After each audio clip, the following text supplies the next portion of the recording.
Hey, BGU family, I'm just checking in with you. A couple things that are on my mind today. Yesterday, I was out for a walk here in my home city of Pittsburgh, Pennsylvania, and I was walking across the bridge to go actually to meet with a young person that I had started mentoring years ago, about almost 20 years ago, who was going to a court case. I was walking to visit him in court and to kind of advocate on his behalf with the judge. And this is a young person that I've been working with for many years.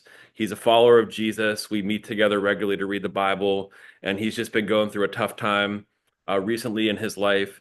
So I was kind of frustrated, not in my best pastoral mood, but just walking and wanting to help him out, praying for him, praying for the situation, and kind of feeling frustrated that I've showed up in his life so much over the years and haven't really seen a whole lot of fruit in terms of success in life and him overcoming some of his obstacles.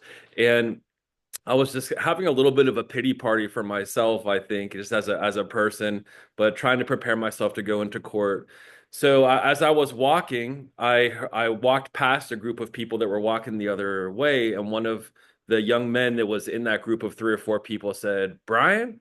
And I stopped and had to do a double take. And it was a young guy named Cottrell who I had also been mentoring for many years. I hadn't seen him for the past few years. I mentored him when he was little, and then when he became an adult, I kind of lost touch with him. And right when I needed a little bit of encouragement, he said, "Oh, it's so good to see you. I've been wanting to get a hold of you, but I lost your phone number." And so, of course, I gave him my phone number, and he said, "Man, I got married," and he flashes a wedding ring, which is amazing because he's the first person ever going back several generations in his family who's gotten married. And I used to talk to him about God's plan for marriage when we were in a mentoring relationship and tried to role model that for him with my wife and with my family. And he said, "And we have a baby on the way. I'd love to invite you to come to the baby shower. I'm so looking forward to being a dad." And man, it just filled me up. And I said, "Man, how did all this happen? When did all this happen?" He's like, "Oh, I'm just trying to follow the way that you showed me, man." And then, he texted me later on after we left because I was on my way into court. And so, man, I was just on cloud nine. I floated into that courtroom and was so excited. And we got in front of the judge, and the judge and the police officers that were there were very lenient on my other friend and just gave us favor in the courtroom. And I left there just praising God for God's goodness, and I was trying to reflect on the situation. First of all, a couple things. I think this is relevant for us as a BGU community as we train leaders to engage in the city and to go into hard places and to roll up our sleeves. And one thing that's really, I think, is important in this work is just obedience. The work that we do at BGU to roll up our sleeves and to serve our leaders who are transformational leaders serving their cities around the world. It requires a lot of obedience, and it requires a lot of resilience as well in terms of carrying this work forward, trusting that God is going to be in it with us, continuing this work and carrying it forward from one generation to the next. Also, trusting God with the fruit of our labor. We don't really get to control the outcomes. God is the one that provides. God is the one who is on mission to redeem the world. It's our role to just be obedient and to continue on in the work. The Lord led me to John 17 just to share part of Jesus's prayer for his disciples and then those that would come after.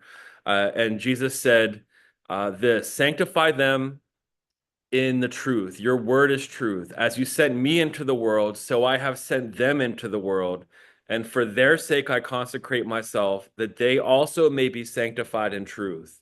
I do not ask for these only, but also for those who will believe in me through their word, that they may all be one, just as you, Father, are in me and I in you, that they also may be in us, so that the world may believe that you have sent me."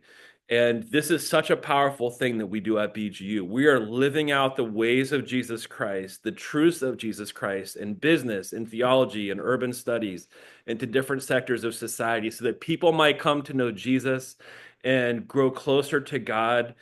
It's our calling to go into the world to make a difference. So that's my encouragement with you today, BGU family. I wanted to just check in with you and say, keep going, keep pushing forward, keep on with this work. It matters, and we see the results in real lives with real people that Jesus brings across our path. because of this unique calling that we've been giving to live out the ways of Jesus Christ in the world. Have a great day.